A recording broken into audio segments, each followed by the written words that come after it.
Sir, முருகேசையா வர்றாரு.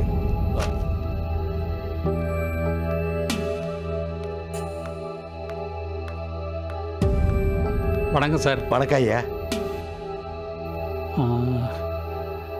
Sir உங்கள் பேர்?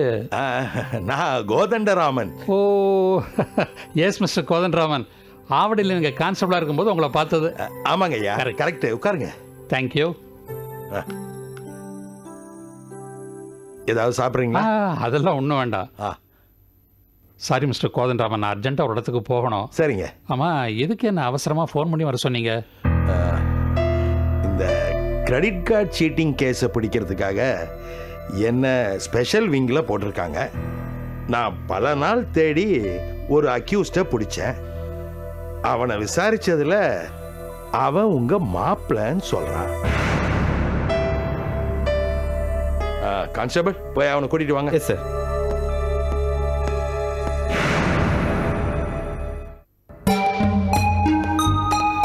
ஏய், தூங்குறியா? எந்திரி. எங்க கோர்ட்டுக்கா? இல்ல, உன்னை நடு ரோட்ல ஓட விட்டு என்கவுண்டர்ல சுட போறோம்.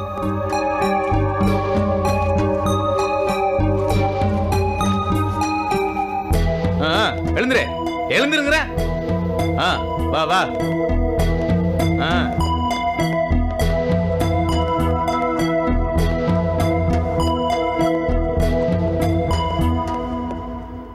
இவன் தான் ஐயா.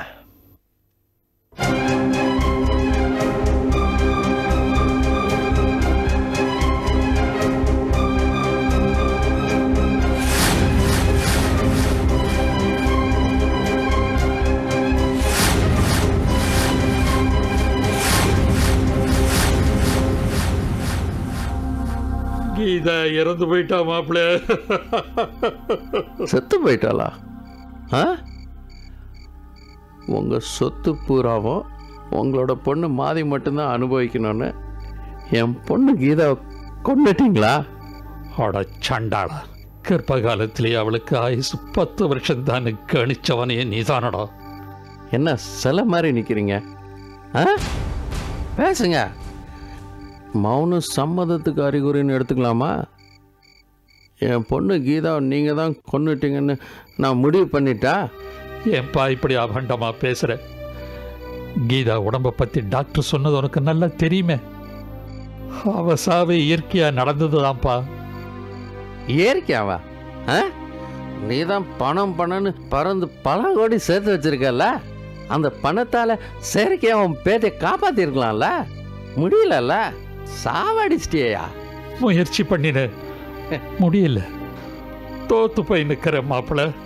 நீ எங்க தோத்து போன? நான் தான் தோத்து போய் நிற்கிறேன். நான் ஆசையா காதலிச்சு கல்யாணம் பண்ண மாதிரியே இழந்துட்டு நிற்கிறேன். என் பொண்ணு கீதாவே இழந்துட்டேன். நீ எங்கேயா தோத்து போன? நான் தான் ஏன் தோத்து போனேன். என்னைக்கு மாதவி மாலையும் கழுத்துமா என் வீட்டுக்கு வந்து நின்னாலோ அன்னைக்கே நான் தோத்து போயிட்டேன்ப்பா. நீ சொத்துக்காக மாதவியை அடிச்சு மிதிச்சதும், அவ வயத்தில் இருக்கிற கர்ப்பம் கலங்கினதும், குறப்பிரசவமா குழந்தை பிறந்ததும், அது பிறந்த அன்னைக்கு அந்த குழந்தைக்கு சாக போற நாள நிர்ணயம் பண்ணினதும், இன்னைக்கு அந்த குழந்தை செத்து கிடக்கிறது கூட தெரியாம தன் சுயநினைவே இல்லாம இருக்காளப்பா மாதவி.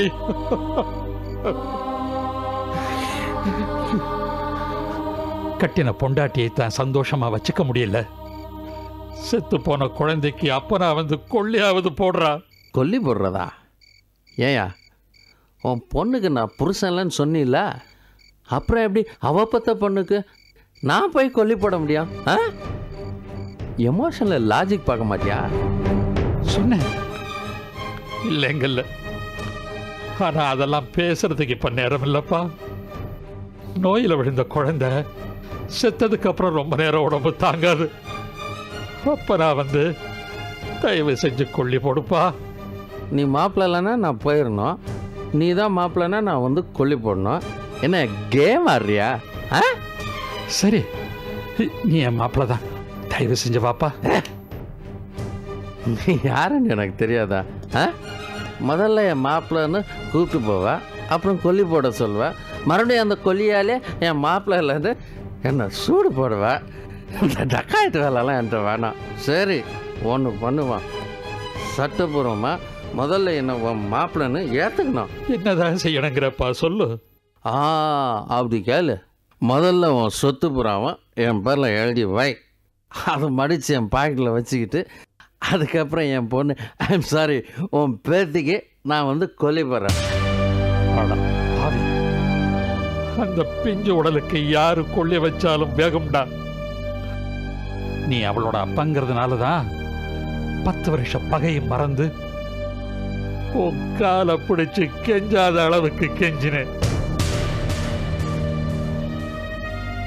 ஆனா நீ வழக்கம் போல உன் புத்தியை காமிச்சிட்ட. உன்னை நல்லா தெரிஞ்சுக்க. பேத்தி செத்தது மட்டும் இல்லடா, என் மக மாதவி நான் யார் போனாலும் சரி என் சொத்து முழுசும் கோவிலுக்காவது போய் சேருமே தவிர நான் உழைச்சு சேர்த்த காசுலேருந்து உன் ஊதாரி செலவுக்கு ஒரு பைசா கூட தரமாட்டேன். மிஸ்டர் முருகேசன் இங்கே வா. இன்றைக்கி என் பொண்ணு செத்ததுக்கு அப்பன்னு காரணம் காட்டி என்னை கூப்பிட்டுட்டா. ஆனால் இதே மாதிரி நாளைக்கு உன் பொண்ணு செத்துட்டான்னு புருஷன்னு காரணம் காட்டி எனக்கு கூட வராத. ஏன்னா எனக்கும் உனக்கும் இருந்த உறவு பந்த பாசம் எல்லாம் அறந்து போச்சு. இனிமேல் நான் உனக்கு மாப்பிள்ளையும் இல்லை, நீ எனக்கு மாமனாரும் இல்லை.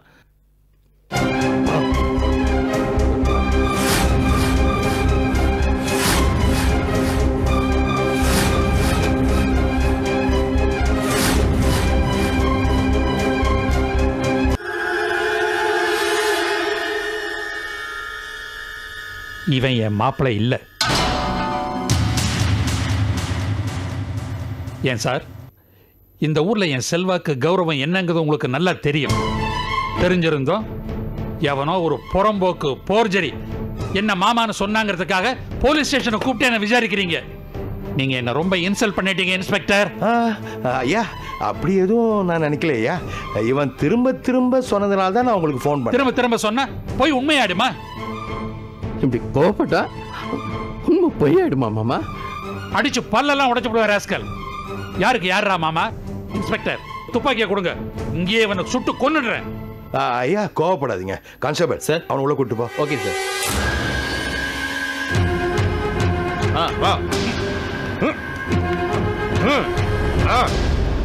சார் நீங்க உட்காருங்க. போறோம் இன்ஸ்பெக்டர்.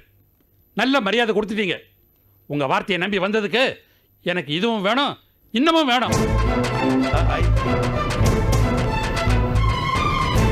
ஐயா வண்டி எடுப்பா.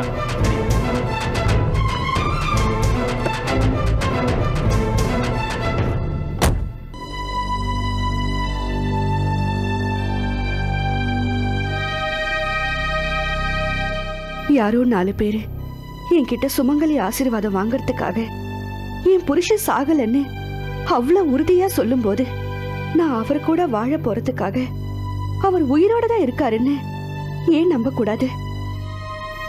அப்படி அவர் உயிரோட தான் இருக்காருன்னா எங்க இருக்காரு, எப்படி இருக்காரு? ஏன் என்ன தேடி இங்கேயும் வரல, கேம்புக்கும் போல? இதெல்லாம் யாரு கண்டுபிடிக்கிறது? எங்க காணாம போனாரோ அங்கதான் தேட முடியும். யார் அவரை சண்டைக்கு அனுப்புனாங்களோ அவங்கதான் இதை கண்டுபிடிக்க முடியும். முப்படைக்கும் தலைவர் ஜனாதிபதி தானே. இவரை கண்டுபிடிச்சு தர சொல்லி நாம ஜனாதிபதிக்கு மனு எழுதுன என்ன? எழுதுவோம்.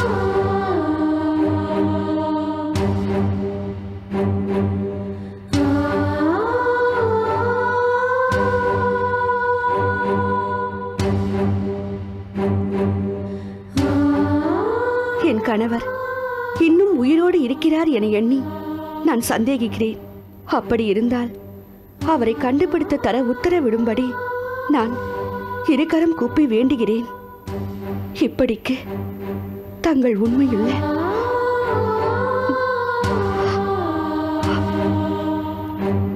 சுமங்கலியா அமங்கலியா என்று முடிவுக்கு வர முடியாத அபாகியவதி ஜி தேவி.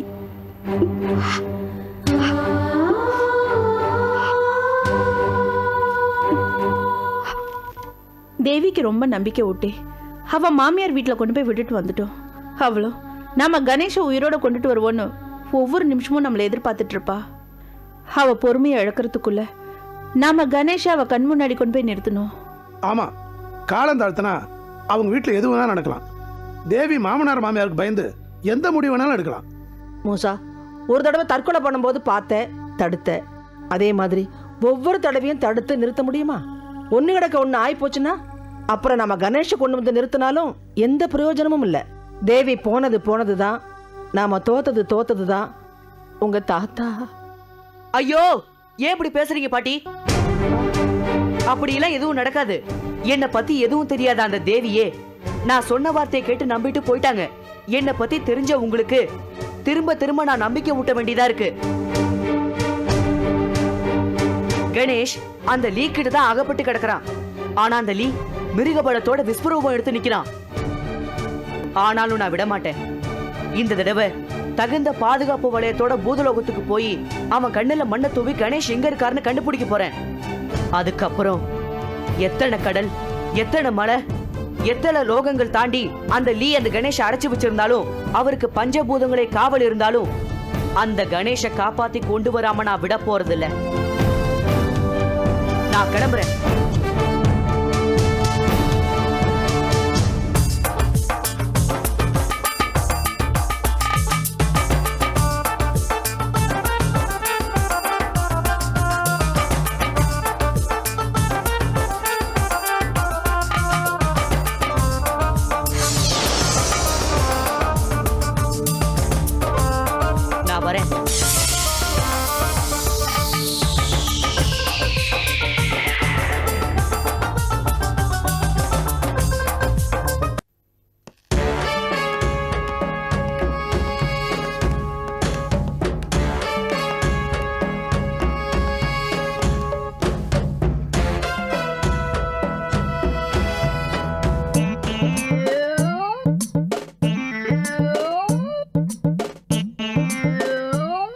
ஏண்டா மங்கி, 2 நாளா சூன்ய வச்ச சுண்டலி மாதிரி சுணங்கிக்கிட்டு தெரியுதே, மறுபடியும் மூசா கீசா உள்ள புகுந்துட்டானா?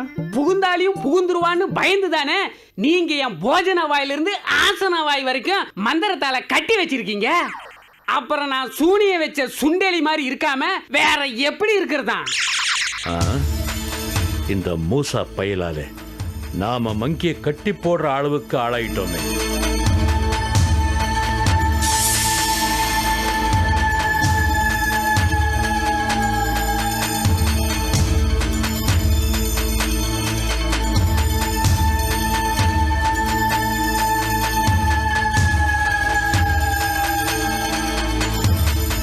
மங்கி, இப்போ கூட நான் உனக்கு போட்டிருக்கிற மந்திர கட்டை அவுத்து விடலாம். ஆனா அந்த மூசா பெயர் மறுபடியும் உனக்குள்ள நுழைய மாட்டான்னு என்ன கேரண்டி? அதுக்காக எத்தனை நாளைக்கு இப்படியே இருக்கிறது? மூசாவுக்கு அவன் வாங்கின அடி மறந்துருக்காது. அவன் இங்க இனிமே வரமாட்டான். முதல்ல என் கட்டை அவுத்து விடுங்க. மூசா வரானோ இல்லையோ, பௌர்ணமி வரைக்கும் பொறுத்துக்கோ. நான் உன் மேல போட்டிருக்கிற கட்டை அவுத்து விடுவேன். அது என்ன கணக்கு? பௌர்ணமி கணக்கா இருக்கு. பௌர்ணமிக்குள்ள ஆயிஷா 3வது சுமங்கலி கிட்ட ஆசீர்வாதம் வாங்க முடியலன்னா இழந்த சுவடுகளின் பலனும் அவங்களுக்கு வந்து சேராது. அலாவுதீனையும் மூசாவாலே மீட்கவும் முடியாது.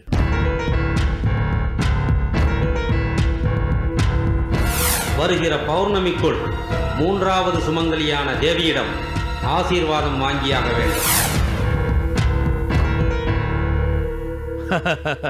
அதனால் நான் சொல்றேன், கணேசை நாம கொன்ன விஷயம் வருகிற பௌர்ணமி வரைக்கும் மூசாவுக்கு தெரியக்கூடாது.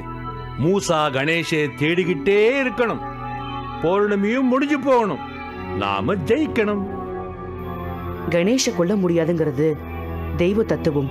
கொன்னுட்டதா கொக்கரிக்கிறது இவங்களுடைய அறியாம. அப்ப கணேஷ் உயிரோட இருக்கிறதே இவங்களுக்கு தெரியாது போல இருக்கு. இவங்க என்ன பண்ணாங்கன்னு தெரிஞ்சாதானே அங்க இருந்து நாம கணேஷ கண்டுபிடிக்க முடியும். அது வரைக்கும் கூடவே இருந்து கண்டுபிடிப்போம். ஏன் குருவே? என்னடா? மூசா அவங்க அம்மா ராணியை காப்பாத்துறதுக்கு பூமியை ரிவர்ஸ்ல சுத்தின மாதிரி நீங்க வேகமா ஃபார்வேர்ட்ல சுத்த வச்சு சீக்கிரமா பௌர்ணமியை கொண்டு வர முடியாதா? முடியாதுன்னா விட்டுருங்க, முறைக்காதீங்க. என் பிரச்சனை எனக்கு. சீக்கிரமா ஒரு நல்ல முடிவு பண்ணிட்டு கூப்பிடுங்க.